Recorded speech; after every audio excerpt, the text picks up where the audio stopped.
Ladies and gentlemen, it's about to go down.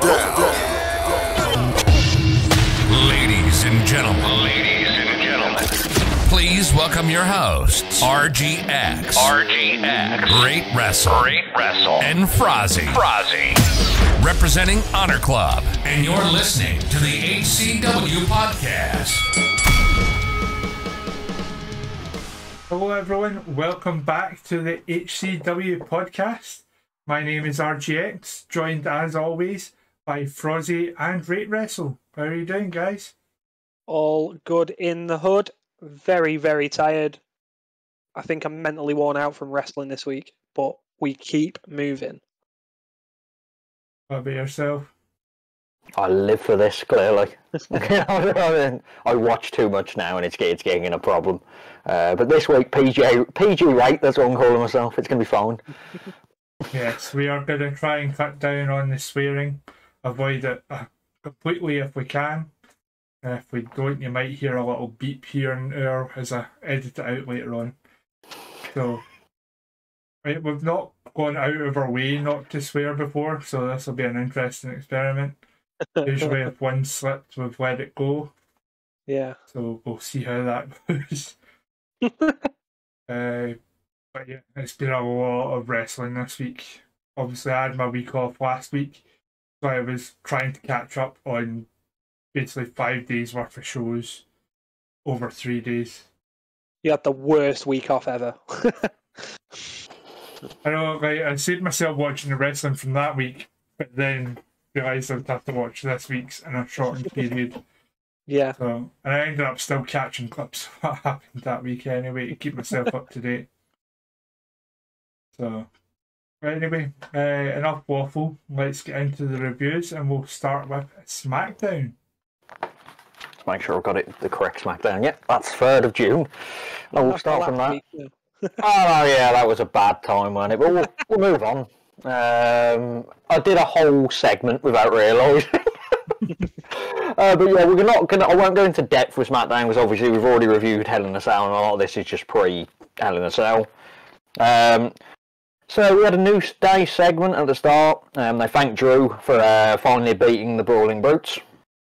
Got a good old Big E chant going.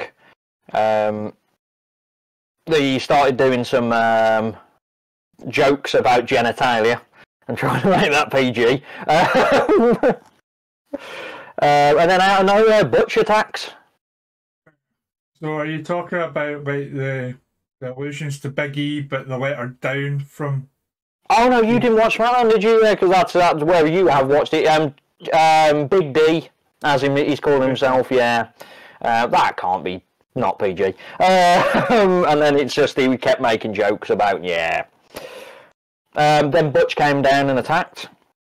This led to the New Day and Drew versus the Brawling Brutes, the rematch. Once again, the McIntyre show for 90% of this match. So good offense from both teams. And then it led to an outside brogue kick from Sheamus. I can't remember if it was on Drew or it was on Woods. And then he hit the bitter end, Butch in the middle of the ring to pick up the win. So Butch is the guy that's picking up the wins, the Brutes, which is always good. I rate it 2. Yeah, I rated 2.5, so it was average at best. Like the main event last week with the Min was pretty dead. Well, it'd be the week before now, thinking about it. But yeah, it was a decent main event. But it's just seeing the same match in another week. Had a Riddle segment, which is just hyping the tag team match later on in the show. Pierce and Max Dupree. I already don't care about Max Dupree. Yeah, It's because he says his name like that, Max. It's just bad, and it was just like he was hinting that there's going to be someone next week. It's going to be someone like Humberto, who's probably in the next match, or Garcia, or someone like that. Or they might pick someone off NXT. I can't, like Pretty Deadly maybe, because they lost the titles. That'll probably be a good one. Yeah. Humberto versus Mahal. This match happened. That is my review of this match. Like, it lasted 3 minutes. It was nothingness. Shanky danced at the end, and then Jinder won because Shanky distracted with a dance. I rated three. I keep nearly saying 3 3/4 again. 3/4 stars. And then he picked up the girl. Shanky picked up the ring announcer by dancing, and she danced back. Stay tuned next week. So are they basically doing the Punjabi Playboy gimmick, or are they going closer to Mahabali Shera when he was first introduced? Yeah. Probably. I would go Playboy. You're doing the dance. No, actually, I don't know. Sure, yeah, the dancing, because he's not really doing it like as in to good looking. He just looks like he likes dancing. That's the whole thing of it. And he tried to make Mahal dance, and Mahal was just like, no. Shanky kiss cam soon, aren't we? Oh no. It sounds dodgy in itself, the Shanky kiss cam. Remember, we're keeping it PG. Yeah. Shanky's not a bad word. It just sounds bad. Yeah. Then we had Shotzi versus Aaliyah versus Raquel versus Shayna versus Natalia or someone else in there versus Exia. Aaliyah did a jump start at the start of the match because she got locked in beforehand via Shotzi again. But they had enough time to go to the break and then her to be let out to then go into the match. It was just a one move each wrestling kind of match. Everyone was just hitting one move, rolling out. Another wrestler was hitting another move, rolling out. It was just endless like that. But Raquel was quite dominant when she got her part in the ring. She hit the Raquel bomb. I don't know what it's called still. I'm calling it the Raquel bomb. That one. And then that ended with Natalia doing what Bianca did at Hell in a Cell and throwing her out and then jumping on the pin. So that happened. I rate that 1 3/4. It was just too much of nothingness. Mm. Like, no one got, except for Raquel, no one really shone in this match at all. This was next with Madcap travels in ambulances now. That's the what Madcap does. I did see the shot of him, like, just casually walking out the back and just standing dead proud on the ambulance, like at the back doors. It was on one of the GC sent out, like, But just made it look. At least they got rid of the suspenders. I know we talked about it on Hell in a Cell. Yeah. Madcap travels in the ambulance, we've done that. So Madcap is dead, Madcap lives. So that's what was pretty much the statement there. Once again, I didn't care. And then it led to Corbin making a match official between Madcap and Corbin. This led to Madcap versus Corbin, which was just Madcap hit a chair shot and then just started battering him with the chair. I rate that just a half a star because it was literally just a DQ for Madcap to get a revenge on Corbin. Then this was led to the Usos mocking their opponents. They were doing it in the honour of Reigns, the whole segment.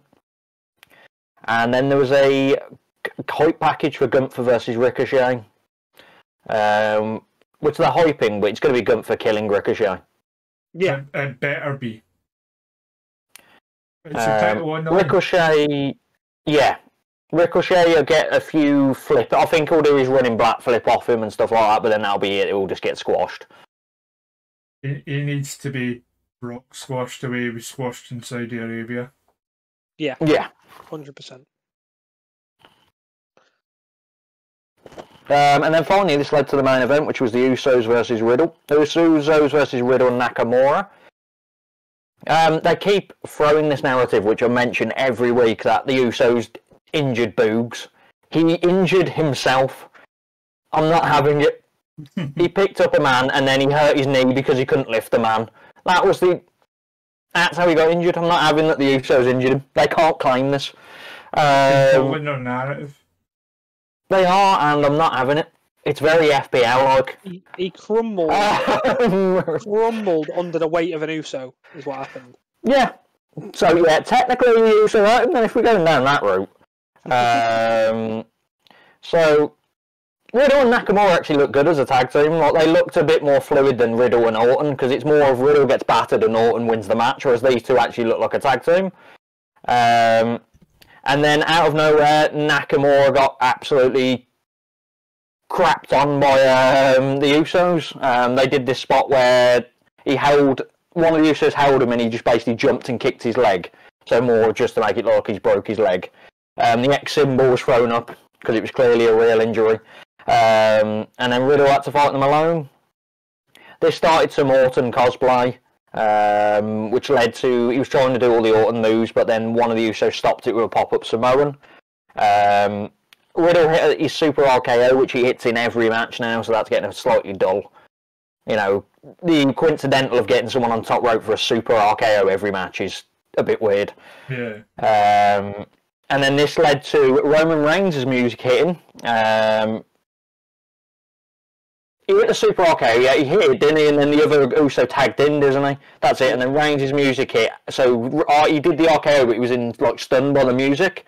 And then the other Uso hit the frog splash on Riddle to get the win. And then it panned out to out back, and it was Zayn actually playing the music and celebrating about it. And I rated it 2 3/4. It was fine. And that was pretty much the end of Raw. The Usos, Riddle attacked Zayn, and then the Usos helped, and yeah. It just made me laugh how Riddle chased off 3 of them. Yeah, because he's super Riddle. 3 of them. I'm sorry, doesn't make any sense. Riddle 420.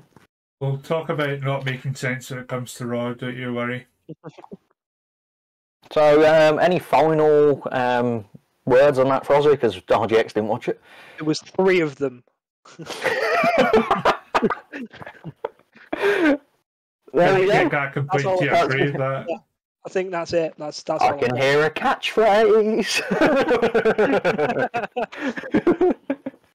It's over that on the Mount that part, but we'll get there. So yeah, we're going to straight into Monday Night Raw, because as I said, we kind of skimmed past SmackDown because Hell in a Cell happened. Rampage, we're doing Rampage, aren't we? Yeah, I forget because I don't watch it, yeah, so it's not on my list. See, you can stop getting into me for not watching SmackDown. Yeah. Right. And that was only this week because of circumstances. Yeah, So, circumstances. I'd say more on it, but PG Pete. Right? Yeah. Or RGX, I should say. Just No, you've said it now, dropping you've that ruined it. out. They know who you are. See, to be fair, if people really dug and looked for like the copyright and stuff on the podcast, they'd find it. Yeah. I also said my name last week, so it's fine. We're all taking turns, it's fine. Yeah. So Rampage opens up with a rematch of the Bucks versus the Lucha Brothers. Pretty much they just run through all their greatest hits of their flippy stuff, including the typical Zero Miedo spot in the ring. They did that back and forth a few times, where you would do the Zero Miedo and Matt Jackson would do the UE for Undisputed Elite, which that really works that way. But it's clean for the majority of it. They go for the BTE trigger. Gets broken up at the very last second by Penta.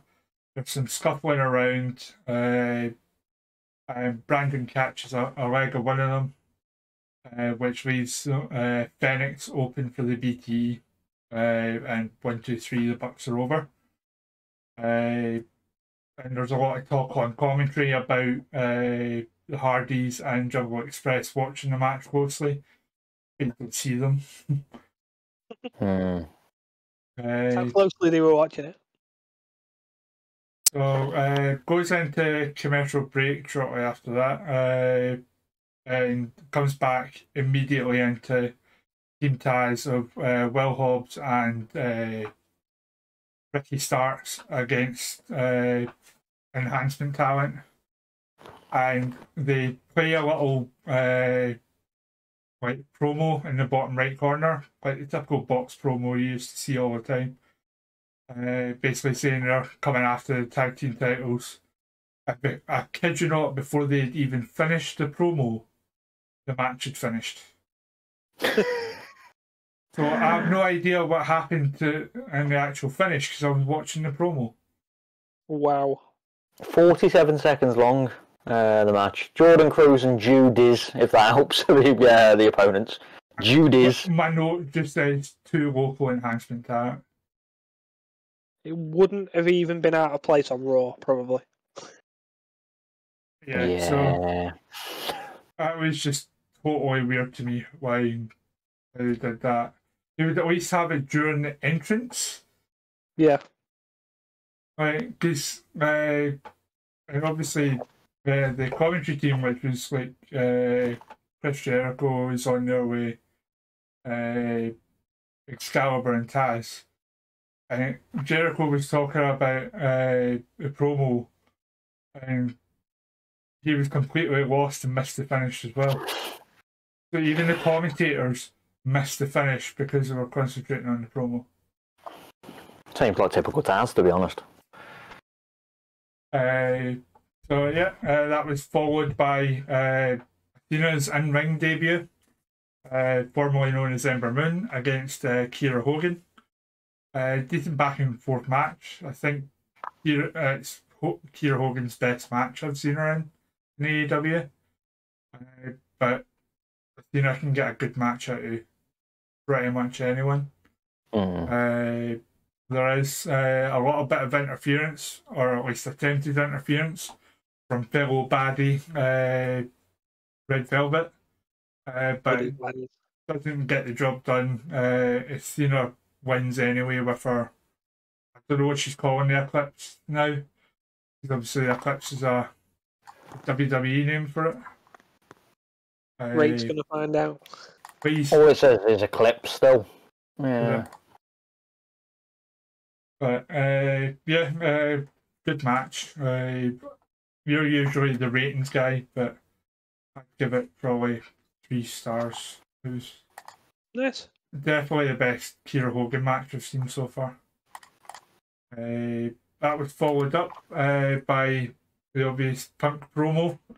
We talked about this on the news segment, but he does indeed require surgery on his foot. So he is out for the foreseeable. He's very upset and misty-eyed and talking as if he's retiring, which clearly he's not. It's just a foot injury. If he was retiring, there'd be something seriously wrong. It wouldn't be on Rampage either. The whole premise of the promo was essentially building up to him saying, it's with a heavy heart I need to retire, or a heavy heart I need to relinquish the title. But he does neither. Yeah. But I did find it interesting. He starts saying there are plenty of guys in the back who could take this championship and run with it in my absence. Guys like Bryan Danielson, guys like Jon Moxley. All ex-WWE guys. Yeah. You know, like, I don't know how intentional that was off the back of MJF's promo. Punk doesn't do things by accident. No. Like, he's a very methodical man. Yeah. So I did find it funny that his list of potential replacements as champion had 0 AEW homegrown or non-ex-WWE guys. That's because Tony's a mark. So yeah, and that led into the TNT title match after that, with Dante Martin challenging Scorpio Sky for the TNT title. Decent back and forth match. Dante likes to flip, but get caught out quite a lot by Scorpio Sky grounding him and try do a more technical battle. Was a very good match, and Scorpio Sky got the win in the end. It was decent. So I'm ready for an actual interesting program for the TNT title. Either hotshotting opponents or just back and forth between Sammy and Scorpio. I'm kind of done with it. Okay, I thought you were going to say you wanted that then. I was like, they need to give it someone like half decent, because when the TNT title was good and it was having good matches was when like Darby Allin had it. Yeah, Miro, Cody. Yeah, they need to get back to Brody someone who's more established. I'm sorry, but Scorpio Sky's never going to be a world champion. Yet. No, he's not going to be. we'll talk about like titles on Dynamite. But yeah, there are some options there. That was Rampage. Much less of a filler show than it has been. Seems to have been back to having some importance placed on it. And I don't follow the spoilers, but judging off of what you put in chat, this Friday's a can't miss as well. I'm actually going to watch this. Yeah, that tells you everything. The two guys that like never watch Rampage, they're saying they need to watch it, then yeah, I will gladly be shocked and surprised by it. I thought you were going to say I'll gladly not watch Rampage. I know. Hold on. I'll show you. So from there, obviously we did Hell in a Cell on Tuesday's show. A little card will pop down from the screen, linking you to that review in the video. Fancy. But in the meantime, here is the Raw review. Raw. So yeah, we kicked off obviously what he was always going to kick off with was the Cody segment. Cody cries a lot. That's what I figured out. Every promo, Cody cries. It doesn't matter what he's on about. Cody cries. Rollins came down, doing about like there was he was bringing up the Money in the Bank as well. Like he was hinting that he could be Money in the Bank, and I was like, oh my god. Please like, yeah, it just would be bad. In essence of his career. Yeah, but yeah, Rollins came down, he showed respect, they both showed respect. Cody was leaving, as Rollins already walked out back. He was waving basically bye to the fans, and then Rollins comes out with his sledgehammer. And then my favourite move I've ever heard in my life, the pec stomp. That's a shirt and a half, that is. So yeah, that's obviously written Cody out. Yeah. Which is probably for the best. Because Cody probably would have carried on if he really wanted to. Probably. But he needs surgery on that sooner rather than later. Yeah. The longer he leaves it, the more difficult it will be to reattach and heal properly. Yeah, we need him for the Rumble. But yeah, this led to... I classed this as one match. It's classed as two matches on here, but I'm not classed. It was Lynch versus Brooks. Dana Brooks, sorry. Lynch was just annoyed for the whole of it. Then some 24/7 mumbo jumbo happened. PG. And then... I don't even know what happened, though. Dana Brooks somehow pinned Tozawa, remember? And that led to her about to walk out, and then Becky Lynch was going, no, I'll face you for that title. And then she said, if anyone around this ring gets involved, I'm going to smash your face in, which was my favourite line. So she hit a back exploder, and I actually thought she was going to win the 24/7 title. I thought they'd actually, just because it would be a joke title for Becky Lynch to have. Then Asuka came down. Brooke got a bit of control then, and then it ended with Asuka distracting Lynch, and there was a roll-up from Asuka's help. I rated it 1 star. Look, it just was meh, but it was funny at the same time. Do you want to know something funny, and our viewers and yourself can verify this after? If you go and list all the women of WWE by their win-loss in the last year, Dana Brooks like top 5 because of the amount of time she's won the 24/7 championship and retained it. Do you want me to tell you who the winner was in this match? Nobody. Nobody won in that match. People who like the 24/7 title won. That's who won. Nobody then. No one. Those people do not exist. So this was followed up by Miss TV. I've wrote an expletive here, but I'm not going to use it. So another Miss TV. It was just hyping Miz and Maurice. Proper cheap heat that were just throwing out there. Then Riddle came down. He started speaking Spanish at Maurice, which was funny. Like, he went bonjour and he went me llamo Riddle. Then Miz was basically saying Orton's career was over, which they keep panning that Orton's career over. He's clearly not, but they keep panning it on there. He's got a bit of sore back. Yeah, Riddle wants Roman's title shot. There was a joke about the testicular region. And then Ciampa attacked Riddle from behind, which then led to Miz having a fight with Riddle in his tuxedo. So Miz versus Riddle with Miz wrestling in a tux. So this started with some Orton cosplay as usual. And then the only other note of it here is he rips his pants. RKO, 2 stars. I always love the trope, like, anytime a wrestler's in a suit or whatever, or they're wearing, like, normal street clothes, they get super embarrassed when their trousers or whatever are ripped, and most of the time they're wearing boxers that are far longer than the trunks they wear in the ring. Yeah, the Miz wears Speedos normally. You know, it's got... Yeah. So this led to the Profits versus the Usos. So this was another. So the Usos have been entangled into the tag team scene of like the same matches over and over again. You didn't really see the Usos that often in them, but now it's just they're getting involved. The Profits jumpstart. The Profits are heels, but they're not heels. It's confusing me still. Look, they jumpstart the match. Yeah, they're supposed to be heels, but then they're tagging with Riddle. They were heels for like a week. Did that term was just for that week then? Is that been decided? I think so, yeah. But yeah, then they jumpstart this match was what heels do. I think there's that few teams that are over. They play their role week to week as required. Yeah, the Big Show team. Just when we need him, he's over a face or heel.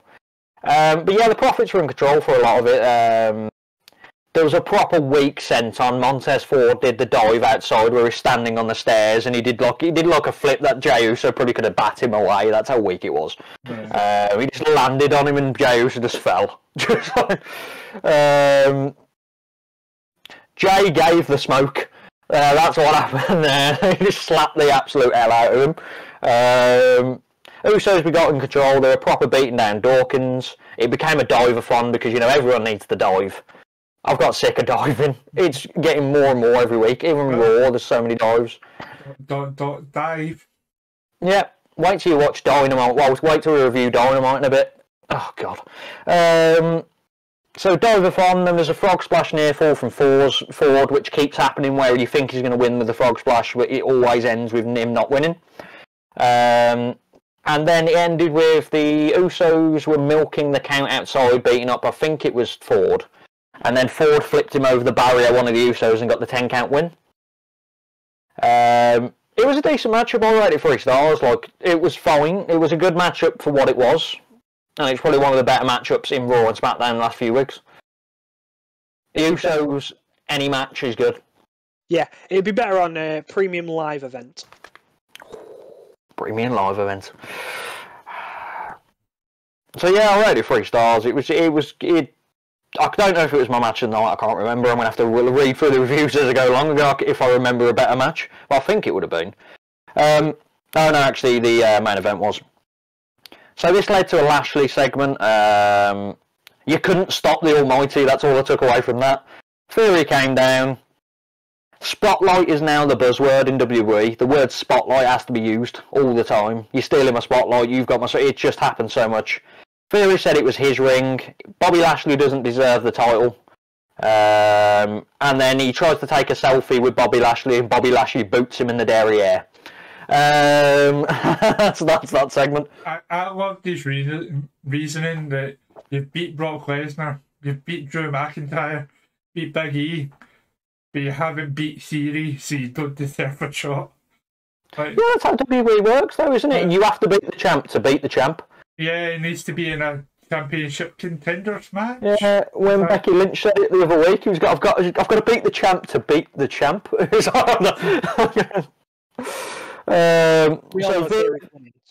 Yeah, he's definitely. Unless they... No, yeah, he's got to, hasn't he? Yeah.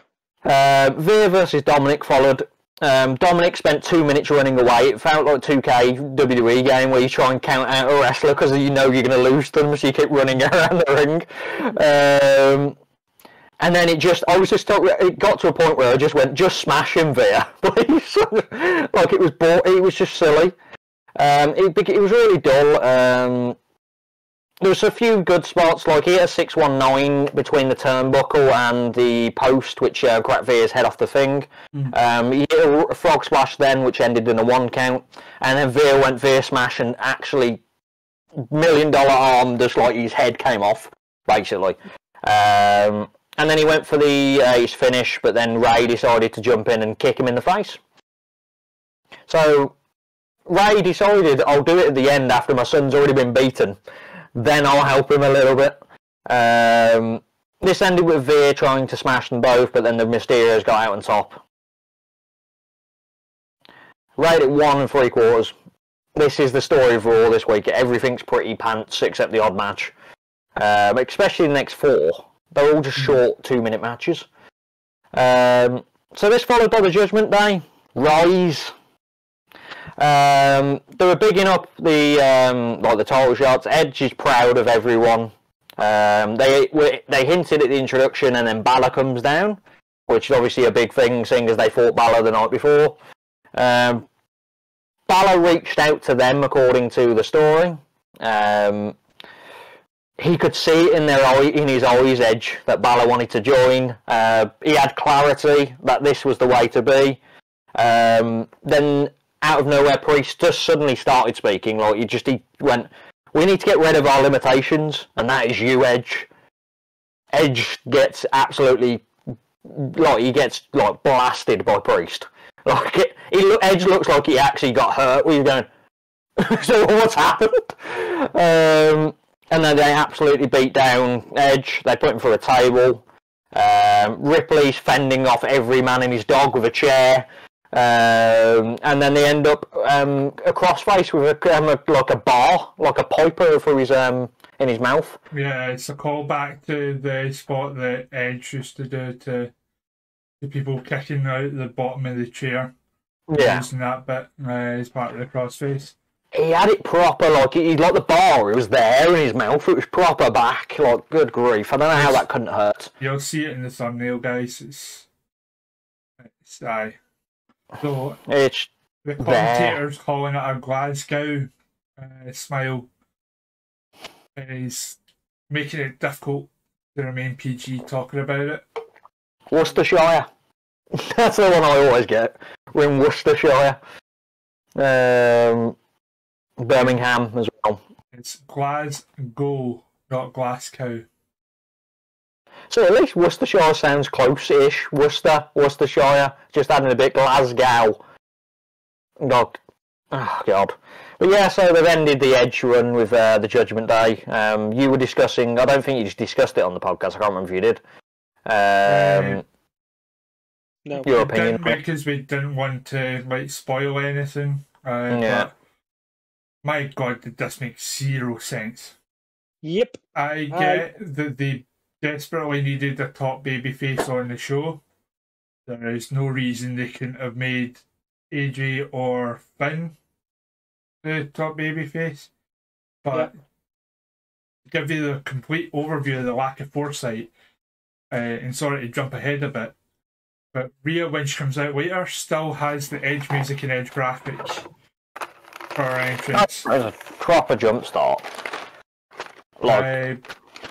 And they're, 2 months into it?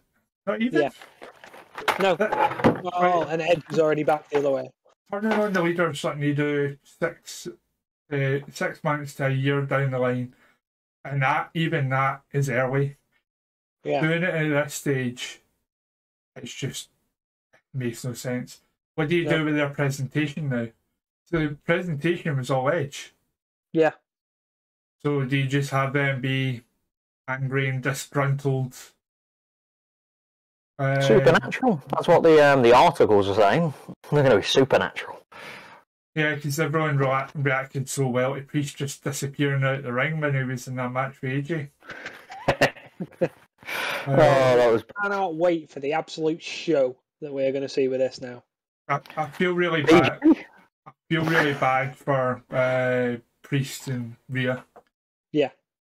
Edge, obviously, he'll inevitably do what he's told. He's paid very handsomely. Yeah. Like, his spot's bulletproof. But very Balor's not in quickly, a good place now. yeah, very quickly, Priest and Rhea are going to fall back down the card again.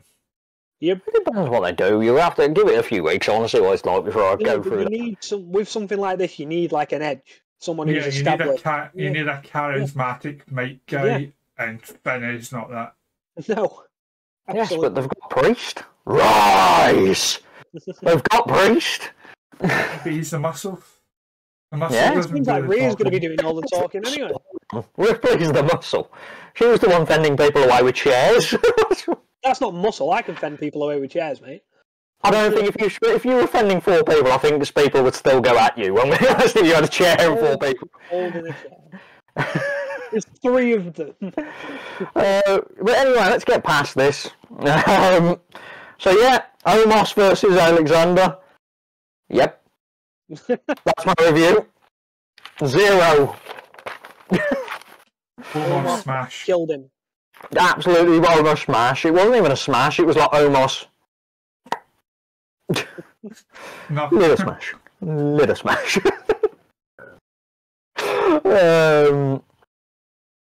Then they had a weird segment with the Dirty Dogs appearing out of nowhere on the Oakland position, which I found cool that they're calling that. That's pretty nice. MVP came and basically said, "You're stealing our spotlight." Spotlight buzzword. So they super kicked MVP. There wasn't even any discussion. They just super kicked him. And he just no-sold it, basically. He just went, and that was it. He got double super kicked. And it's the way they run back through the curtain, like, ooh. Yeah, no one else like this. Oh, BFG. But anything that gets him away from Lashley and stuff. He should be well away from main eventers for a while. And I was just getting annoyed at Raw, I think, Raw at this point. We had Otis versus Ezekiel, just written meh, roll up. That's my whole review of that as well. That was 3 1/4. Like, there was a few moves, like Otis was on top for a little bit, but then he just got rolled up. That was it. That was the match. He still looks not very good, doesn't he? No, yeah. I don't know what they're doing. Owens came down and he said he'd give he'd give Ezekiel a rematch if he admitted he was Elias. So he admitted he was Elias, and then Owens went, yeah, it's fine, I'll give you that match, blah blah blah. And he went, I lied, I'm Ezekiel, need him. I can see the paranoia in Owens going out through the roof next week from that reaction. What's happening? But it needs to end next week. Yeah. Like, you're fast entering into the world of diminishing returns by keeping this going any longer. Owens needs to hit him with the guitar, that's what I want to see. Bring him back as Elias while hitting him with the guitar. And then main event, Ripley versus Morgan versus Bliss versus Doudrop. So there was the usual like skirmish at the start with Ripley and Liv going at each other because they've still got a tiny rivalry going on. Then it ended with like a hoss fight between Ripley and Doudrop, so they were just beating the hell out of each other back and forth and back and forth. Ripley was in control for literally most of this matchup. They're making a proper dominant. They're hinting at Liv Morgan Bliss a lot in this match as like a tag team, which I can see it. They're both blondes. That's the tag team. And they're both tiny. Yeah. It could work. Speaking. And then they'll become a tag team, they'll wrestle for about 5 months, and then they'll lose to a random team. And that'll be it. Or they'll split up in 2 months. Whilst I enjoyed seeing Doudrop in this position, where was Nikki ASH? You was outside? She interfered once. Yeah, but like, I feel like she should have been in the match. Yeah. Well, it's technically she could have been in the match all along. There's no disqualification. She might as well just been in there. That's why wrestling doesn't make sense sometimes. You got a manager outside and it's a triple threat. He could just be in the match. But yeah, so Liv and Bliss hit a double DDT outside. Doudrop hit a senton outside, I think, on Ripley, which looked very good. Doudrop actually looked pretty strong in this match. The fans were dead, though.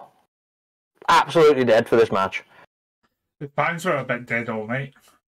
Yeah, they did a Tower of Doom spot where Ripley actually looked like she'd nearly died.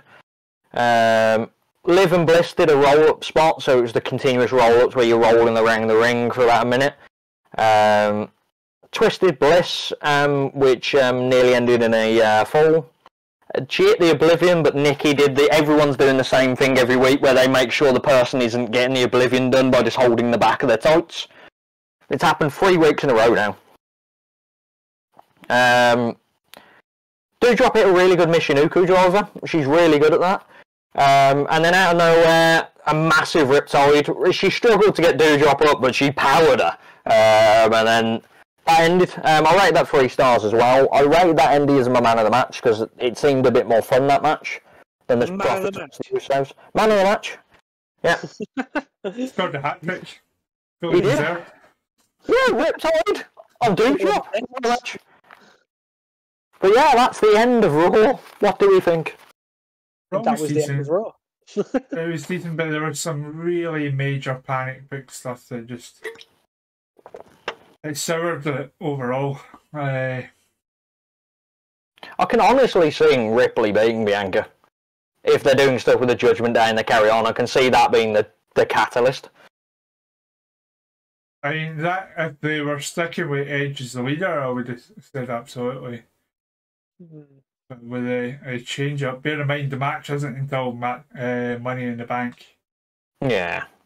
So there's time for WWE to really mess up the Judgment Day before then. I think it all depends on what happens on the last Raw before Money in the Bank. If Ripley looks dominant, she'll lose.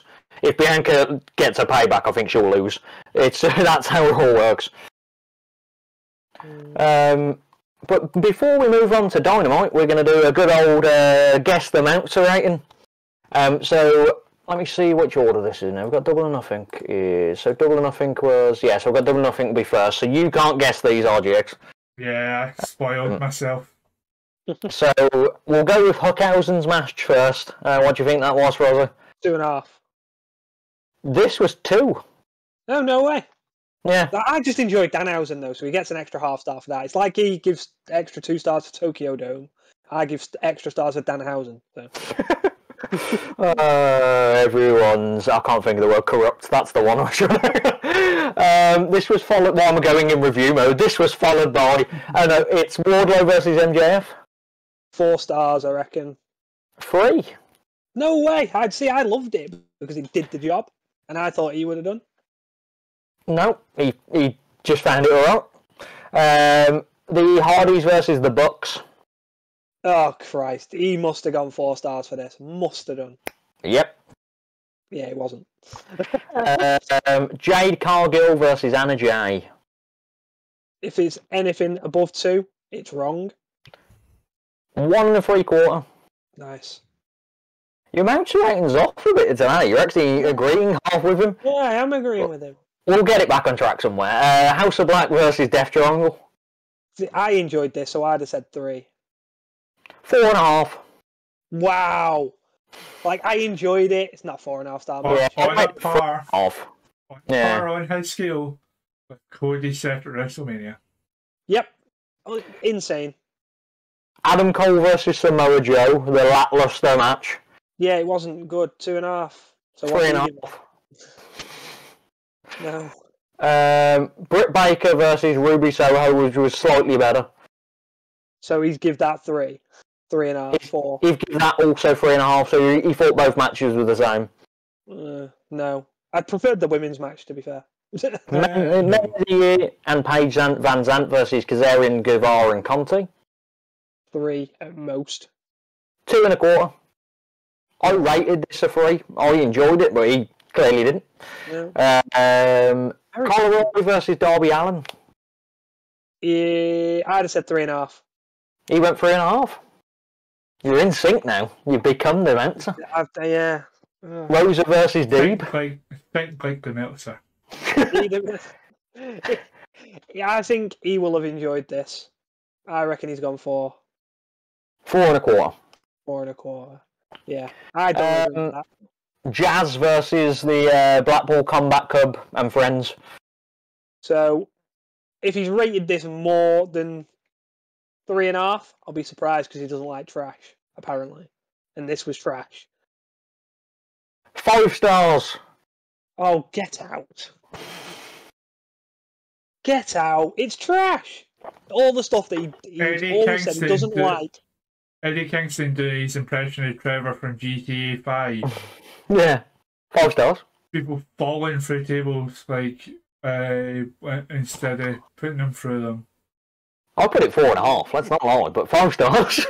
No, see, I think I'm pretty sure I even said that I just didn't enjoy it. Yeah. Yeah, This no, match I thought it was awful. everyone Cage Match loved it as well. You're all wrong. That's actually what it is. Jurassic Express versus Swerve and Our Glory versus Team Taz. 3. 4.5. Absolutely outrageous. And finally, Punk versus Page. Oh, he'd probably give this 5, and it was awful. 4.5. Ugh. And that's the end of Double, Dave, I think. you're drunk. There was two matches he rated on last week's Dynamite as well. Go on. You've got the Hikuleo and the Undisputed Elite versus Cage, Allen, Boy, Luchasaurus and Matt Hardy. You can join in on this one, RJX.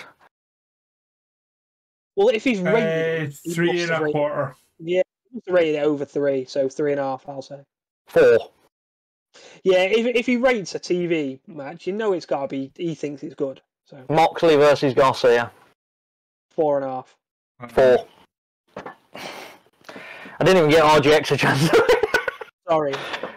But yeah, that's the end of that for this week. Final words for us? Just no. Just... It was free. Some of it fair enough, but like... No, that match was not 5 stars. Like, in any era of wrestling, was that ever 5 stars? No.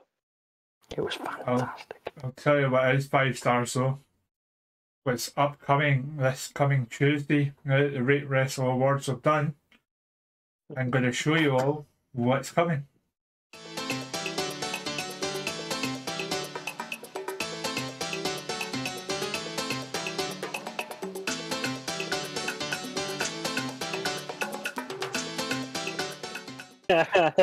So this started with a casino battle royale. I didn't know it was going to be a casino battle royale. I knew it was going to be a battle royale, but yeah, casino battle royale. There's not much in right note wise.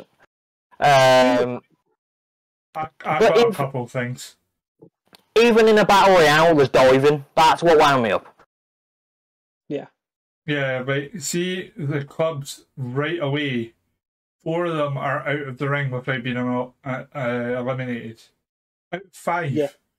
Yeah. Like, it's a battle royal. Stay in the ring. Yeah. Like Darby Allin was out the ring half the time doing dives and stuff like that. It was. Yeah. They showed the Dark Order thing on the side. Did you notice? Yeah, and the countdown for from 5. Then they realised, oh no, we've not shown Archer getting eliminated yet. Yeah, so we're going to forget this. Then we're going to show it again and let no one notice. So this match is very poorly produced right off the bat. Yeah, there was just the caster spot, so they had to get the caster wrap in randomly. Some more dives happened. Everyone, oh yeah, nice look from the Guns and caster. Somehow they all got drawn at them in the same suit.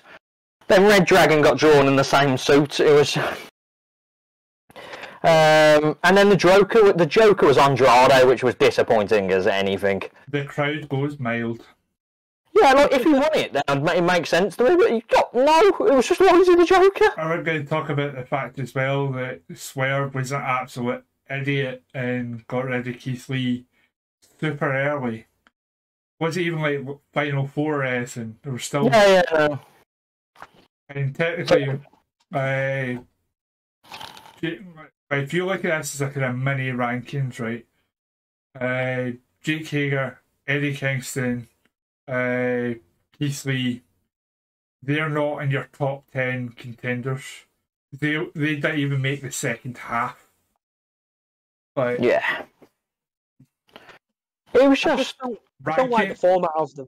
I don't like the format. Stop pushing the rankings. Up. Yeah.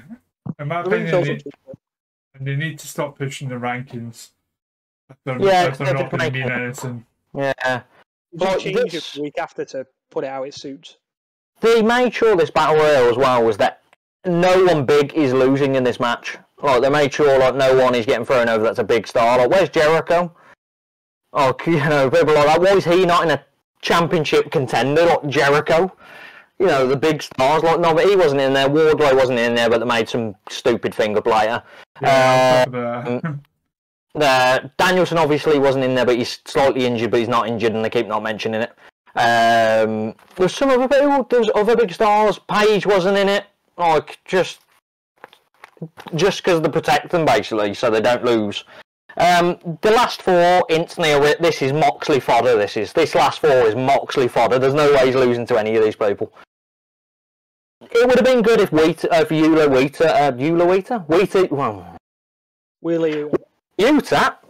would have been good. I would have enjoyed that matchup. I'll be honest.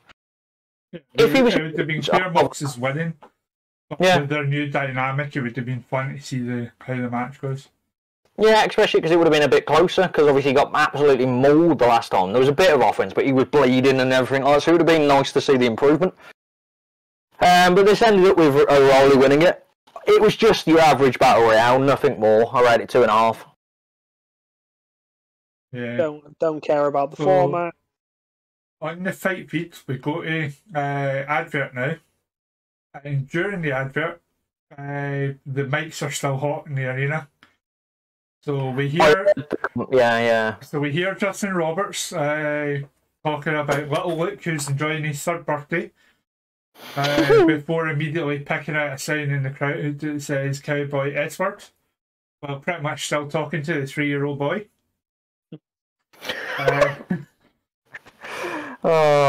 Classic. We're the ones that need to keep it PG. We also get Jim Ross trying to work out what he's going to say about Punk's surgery. By even saying, did I say it's his foot or did I just say lower leg? So, needless to say, it took me longer to watch Dynamite this week because I didn't skip the ads to see what was if they were said saying in the hot mics. So then that was followed by a Moxie segment. Moxie owns the Forbidden Door. That was the segment.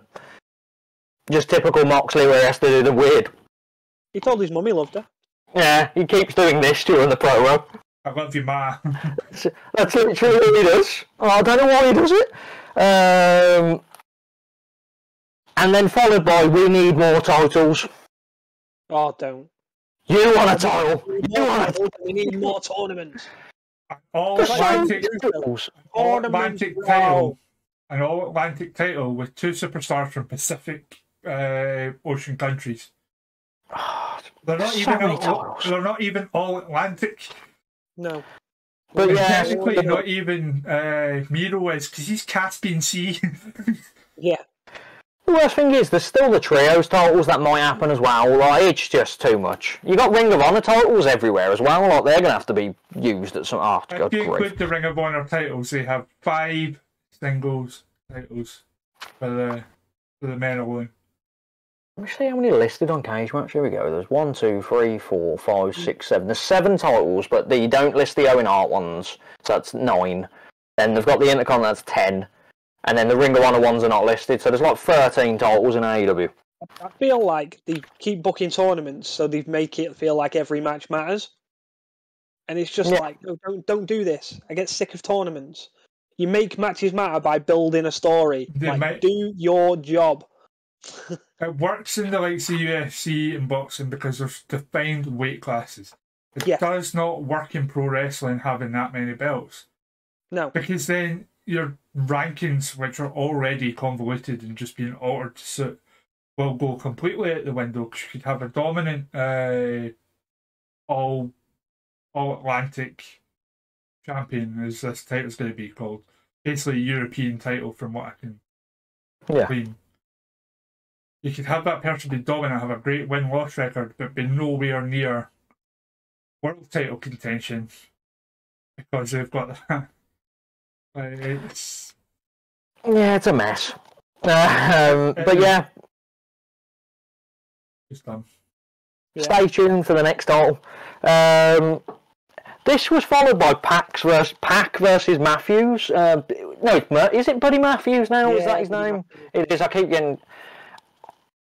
Everyone loved this match, but I don't remember anything from it. I barely wrote any notes on it. Like, everyone was going mental about it. Like, I think the fans and the commentary, but I didn't care that much. It's because everyone forgot how good Buddy Matthews is. Yeah. And I feel like towards the end of his run in WWE, he was still having like quite good matches. Yeah. So he shouldn't like, especially his Rollins.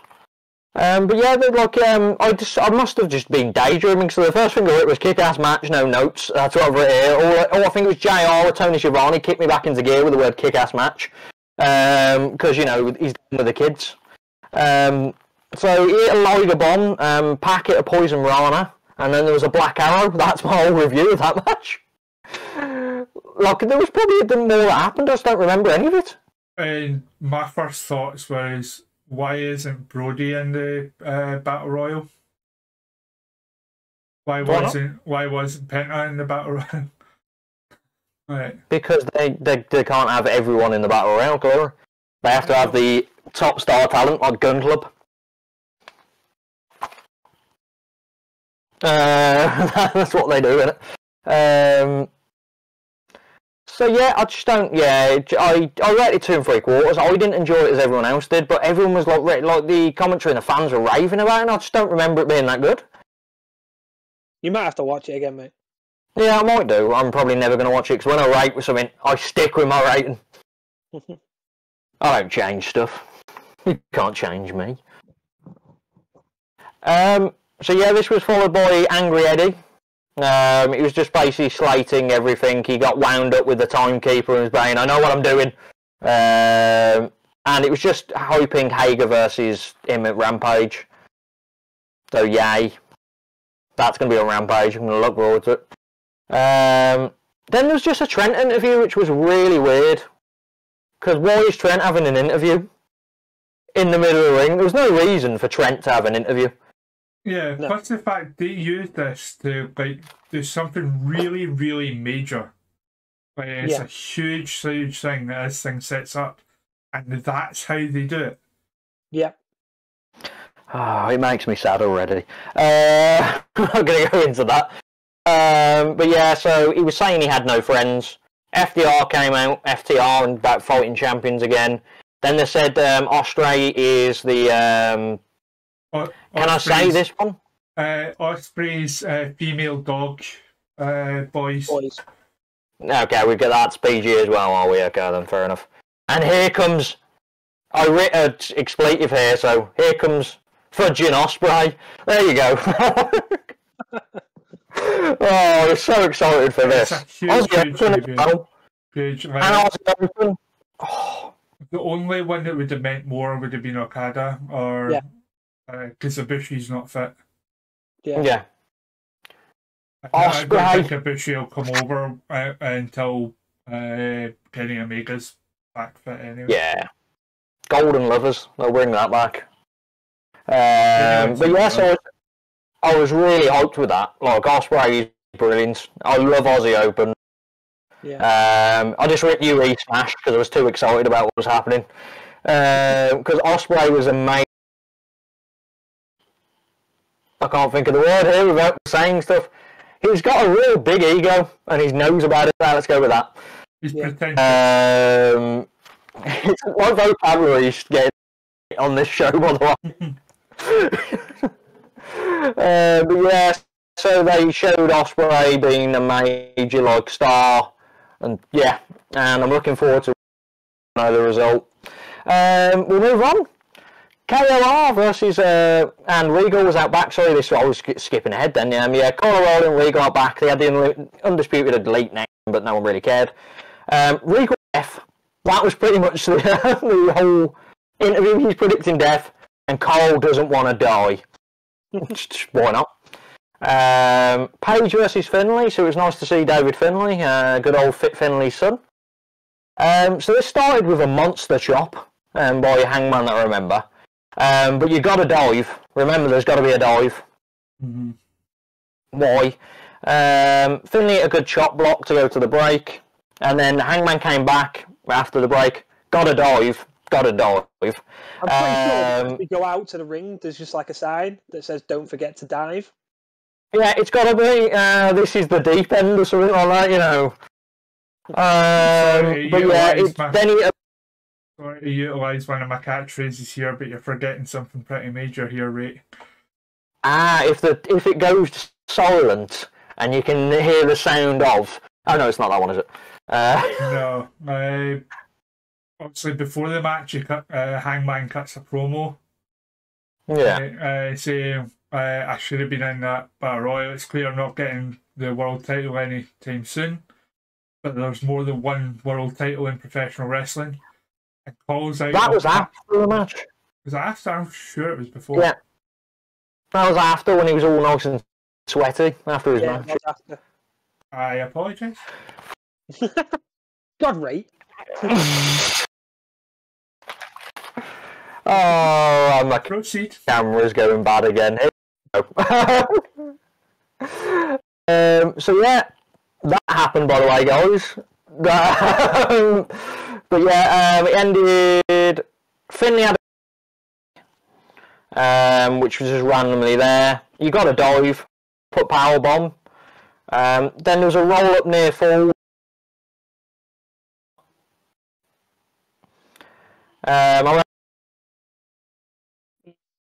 Your sound's cutting out again, Rick.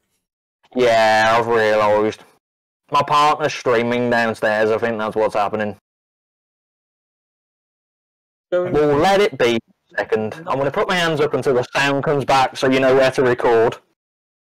It's fine. Your voice is still coming through. We're fine. But I've done this now. Now I look like a div. Yeah, you're in too, so let's get going. I'm back. So yeah, that was the end of the match. I rated 2 and 3. This led to Paige Okada. That was mentioned earlier. Then Cole did a promo which has no right. He said no right. He's beaten by Paige twice. Clean. And now he's. Yeah. I get what you're saying about it could be Jay White, but obviously there's I'm predicting Dominion on a few servers, and the fact he even said Okada's name on AEW, if it's not going to be him, there are going to be some very disappointed people considering we've seen Jay White in AEW already. Yeah. Yeah. So for them to name drop Okada, he's clearly winning. Mm-hmm. So thanks for giving that away as well. There's been rumours that there might be some shenanigans and it might end up being a you don't say Okada's name before he comes in, or at least before you've booked it. No, absolutely not. To do so is really, really poor. But we're going to power on because I can imagine my sound's going to go bad again in a second. So we had a Wardlow segment. He wants Punk, so he's not going to fight for the world title. What a divvy. That is, again, speaking of things that are dumb.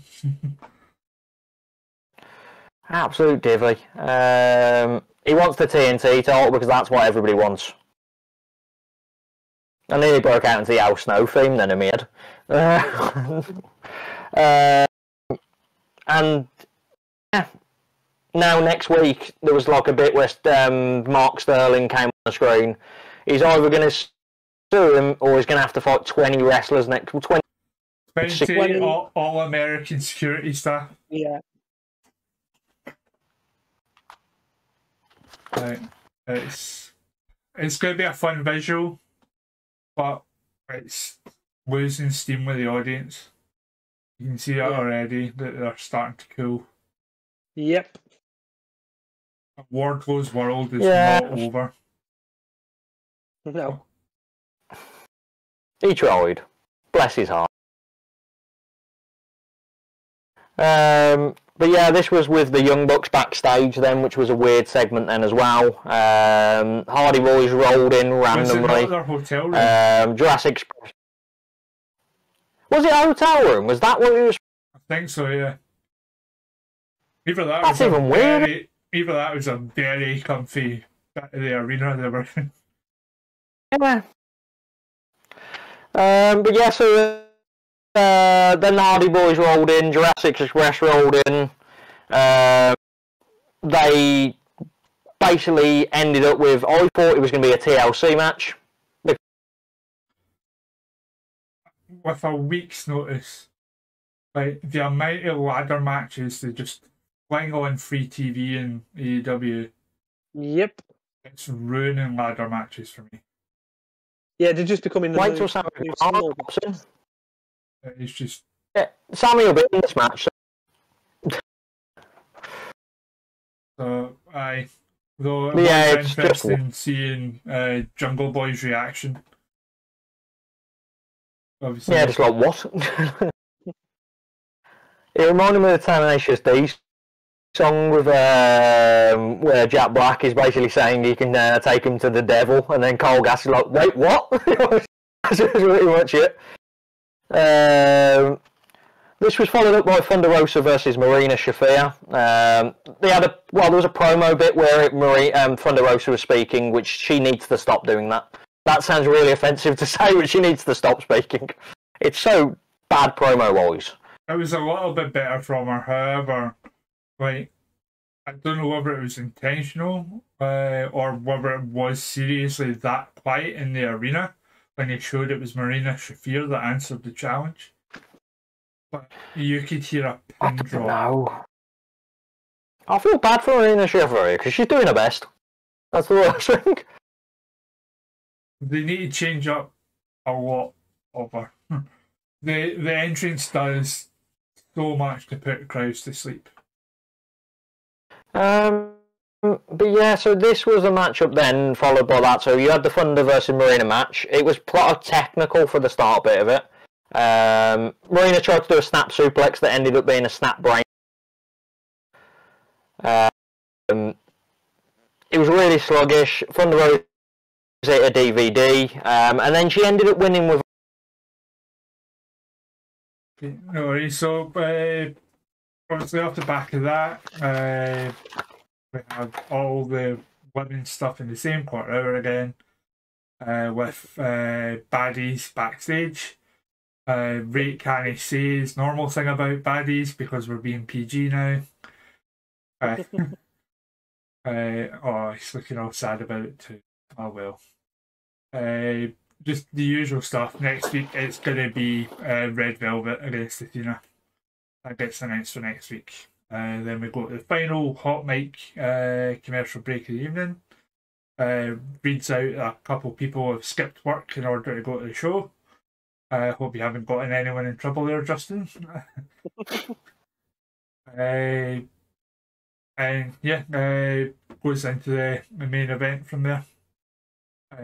Which goes pretty much as expected because Kyle O'Reilly's absolutely knackered from the first match. But on the way down to the ring, and I shared this picture in the group, it generally looks like John Moxley got roped at by a guy next to the guardrail who was coming in. I looked at that picture 15 times. No, Could not work out what you were trying to point out. That's why I didn't reply. It literally, imagine, there is Moxley's junk. Yeah. Right to it. Yeah, the picture doesn't do that justice. I just couldn't see it. I tried to capture it as a GIF, but it wouldn't work. But I would be telling security quietly to ban that GIF for life. Yeah. Because it was rough to watch, right? And most people would have just completely missed it. Yeah. But I just looked up from taking notes and saw it happen, what, and went back and watched it a couple more times, and it's a clear reach for his genital area. So I hope that guy gets banned for life. But the match itself goes pretty well. Kyle O'Reilly takes a beating left and right pretty much. Yeah. Couple decent comeback spots, which is weird because the face is dominating and the heels having the comeback spots. But for some reason it works because Kyle O'Reilly's like badass enough that fits. And that goes until eventually your boy Mox hits the paradigm shift / Death Rider. Pick up the 3, and he's going on to is it Rampage or Dynamite next week that they decide who the number 1 contender is, or who goes to the Forbidden Door anyway. I feel like it should be a Dynamite match, but which means probably it's on Rampage. But that ends the show anyway. It was decent, but had almost as many like dumb plot holes and things to point out as Raw did. Yeah. It's one of the poorest Dynamites I've seen for a while. It wasn't. A lot of it didn't make a lot of sense. No, I felt like it was just like, you know, when Dynamite has that run where the shows are just there. I feel like we've got a couple of weeks of this. Yeah, it's bottom line is both WWE and AEW are in panic booking mode, and neither are handling it particularly well. No. And I don't think there should be such thing as an interim champion. Interim champions are dumb. Yeah. If they're not the real champion, then just don't have an interim champion. Just let them be number 1 contender to face them in a return. Yeah. You don't need to have a belt on TV. No. You know how long he's going to be out for, so you just plan your stories around it. Broken foot, so it'll be about 6 to 8 weeks. Yeah, which isn't the end of the world. So yeah, it is. It is what it is. So are we going to attempt to hear from Rate? No. That was bad enough. Well then. Oh, you got that in, but.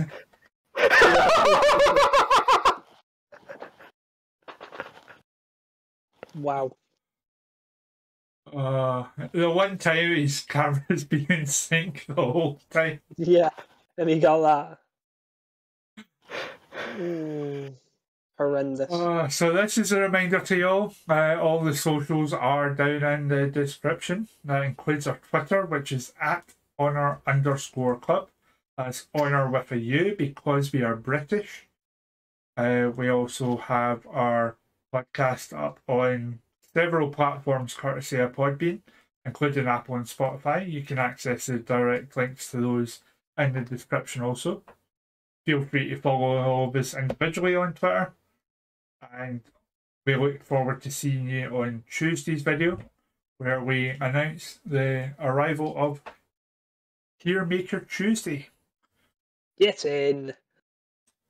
So I hope you enjoyed the promo for it earlier. But we'll see you all on Tuesday coming as a group. We of course have Sporkle Saturdays. Ray, are you there enough to tell us what Sporkle Saturday is this week? Or are you surprising us? Surprise. I'll try it. It's a surprise. It's better to surprise because otherwise people will do it early. That's a fair point. There'll be people like reading up on what it is so they can cheat. Vermin. And of course, you've got your individual review on Sunday as well. So plenty of content coming up for you over the next week or so. Keep it tuned. Give us a like, comment, subscribe, all the usual business. And we'll see you all next week. No. Don't.